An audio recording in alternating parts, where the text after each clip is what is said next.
We're going to be talking about The Phoenician Scheme, a movie by Wes Anderson, who, let's just be what Wes Anderson is just a charming director all around, and he's Hmm. always got such great atmosphere in his movies and character development.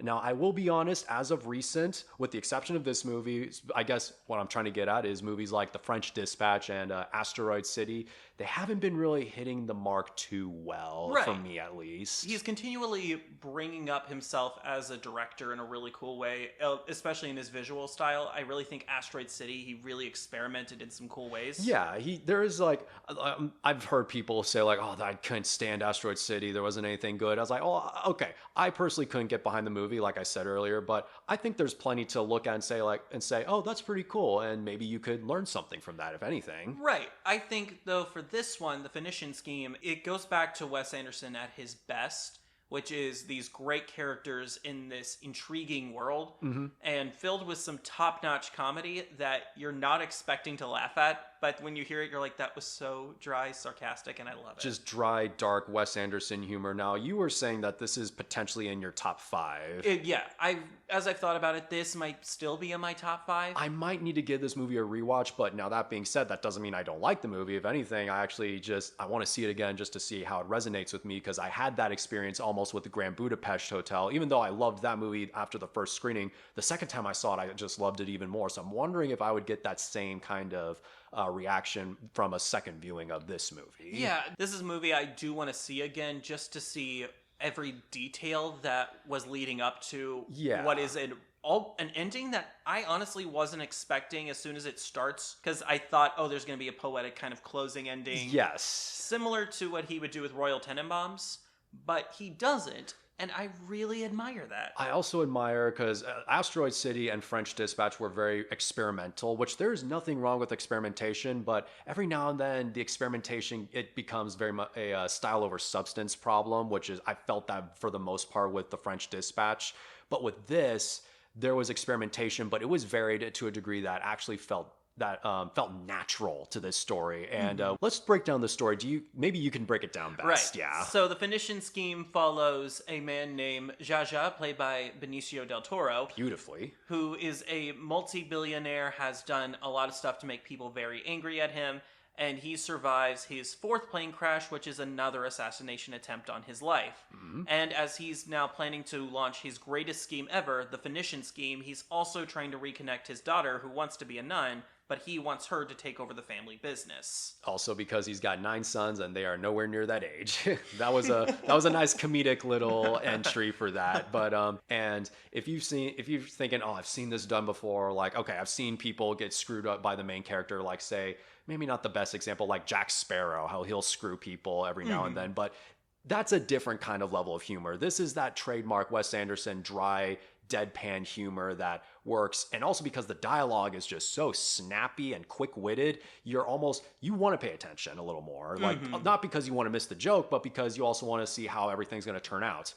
And let's also not forget to mention there is another character in there played by Michael Cera, Yes. who is he starts off doing his trademark Michael Cera voice, and then later he becomes something completely different. Like, I would not have expected that from him. So well done, Wes Anderson. You've changed my perspective on Michael Cera.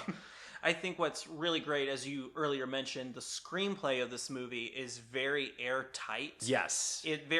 Not just in the snappy dialogue, but in the way it sets up something and it begins the story. It's a not so subtle thing to tell you this movie is not what you think it's going to be when you hear the billionaire is dead, because he flashes then into these visions of afterlife, and we don't know if he's actually seeing these or if there's something going on with him or if there is a spiritual connection there. But these very Ingmar Bergman-esque That's visions start off with him realizing where he needs to go and why. And in fact, it launches him to do the Phoenician Scheme itself. Exactly. But then it begins to peel back the layers. I don't think I've ever seen anything like this from him since maybe the Isle of Dogs in some capacity, where he gets like just completely out there in terms of like how people view certain aspects of life. I think it is very, very cool to see Wes Anderson experimenting in his own style. I think a Yes. lot of times, a lot of people have said they want to see Wes Anderson try something new.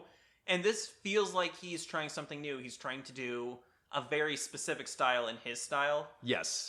Especially in the way Bergman made it and how does he make it in his style, and I think it really works. The Phoenician Scheme really is held up, though, by two great performances from Benicio del Toro and Mia Therapulton.